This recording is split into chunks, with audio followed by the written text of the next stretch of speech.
Tech names reporting next week, but the chartmaster's got his eyes on a different stock he thinks is setting up for big gains. Let's bring in the chartmaster, Carter Braxton-Worth of Worth Charting. Carter.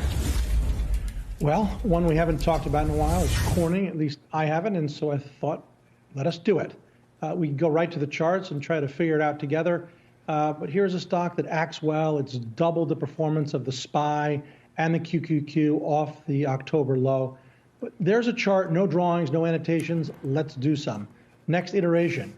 What you have here is a well-defined downtrend line, and I think we're going to get back to that line, hence the arrow. That would take us to 40. The stock closed at 38 and change today. Let's look at another iteration, just to put this in context. Is it a head and shoulders bottom that has formed and has already played out? It's played out and has room to run, again, to that downward sloping line. And then one more, bring it back a little further. And what you see here is a very well-defined formation. Some people name their formations megaphones. It doesn't matter what you name it.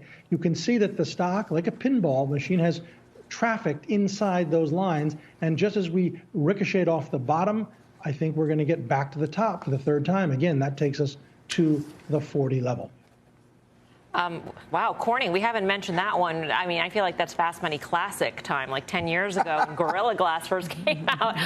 Anyway, Carter, we want to get to Tesla because yesterday you made the case that Tesla would rally up to the midpoint of its most recent channel, get to about 170. It went through that today. So what's the update on that call? Right. So, I mean, talk about not for the faint of heart. This is almost a gambling chip at this point, right? I mean, do they make cars? Do they make batteries? Is it expensive, cheap? Is the guy in charge insane or is he genius? I mean, but what we do know is, and this is the mystery of math, its peak to trough decline was 75%. And now in a matter of course, 3 weeks, it's up 75% back to what I would characterize as a very difficult level. So we put out a note this afternoon to institutional clients, Worth Charting subscribers, saying, if you're long, take profits. If you're short, press it. And if you have no position, new shorts.